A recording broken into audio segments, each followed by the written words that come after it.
All right, welcome back to Explain 2 of Lesson 22.1, Data Gathering Techniques. So in Explain 2, we're going to be making predictions from a random sample. So let's say we have a community health center surveyed a small random sample of adults at in the community about their exercise habits. The survey asked whether the person engages in regular cardio exercise. This includes running, walking, swimming, and other. And if so, what is the duration and frequency of their exercise? So they surveyed about 25 people, so it's pretty small. And 10 said they do engage in regular cardio exercise. So 10 of them said they do. Okay.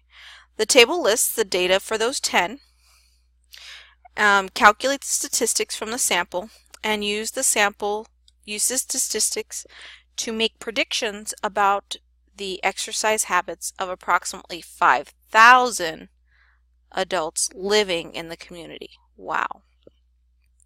Okay, so part A says calculate the proportion of adults who get regular cardio exercise. All right, so that's the first thing we're going to calculate. The second thing we're going to calculate is the proportion of runners among those who get regular exercise. So first things first, we're going to find the proportion of adults who get regular cardio exercise. So regular cardio exercise. So these are types of exercise that are cardio in nature.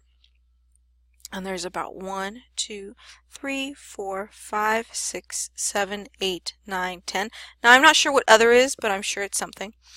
But there's about 10. Out of how many did they sample? What was the sample size for? They surveyed about 25. So take some time right now and go ahead and work that out as a decimal. 10 divided by 25. And you should have gotten 0.40 or 40%. And the next thing they want us to do after we calculate the proportion of adults who get regular cardio exercise, they want us to find the proportion of runners among those who get regular cardio exercise. So again, I'm going to go ahead and count how many runners there are. So it looks like here there's about 1, 2, 3, 4, and 5. There's about 5 runners total out of about these 10 individuals.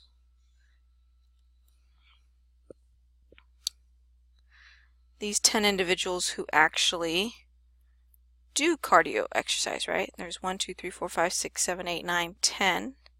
So let's go ahead and divide that out, and let's work that out as a decimal.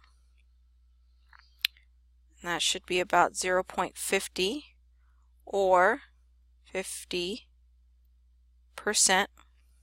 Okay, so we calculated those two out. Now what we're going to do to figure out the predicted number of runners in the community as a whole.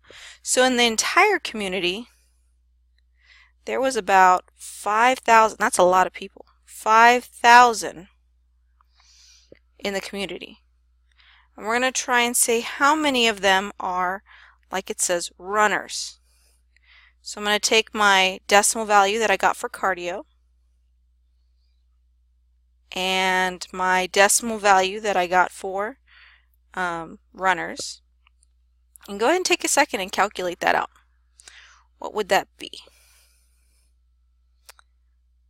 Well, that would be about 1,000. All right, let's go ahead and go on to part B for Explain 2, and it's going to ask us to calculate the mean.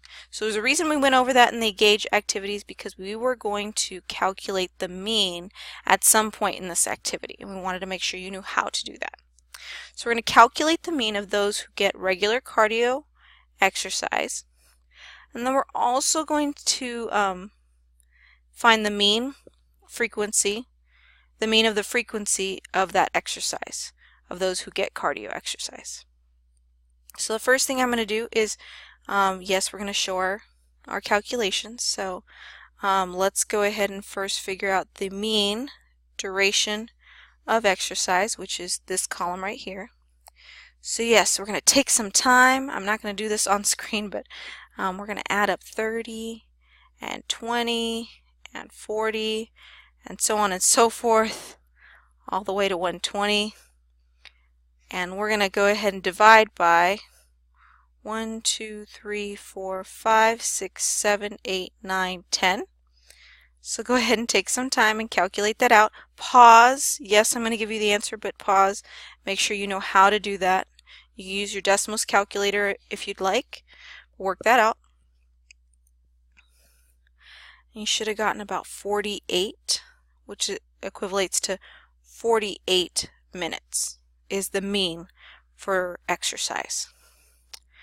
Now, as far as frequency is concerned, we're going to go ahead and work out the mean for this column. So again, we're going to add together 4 plus 5 plus 3 plus 6.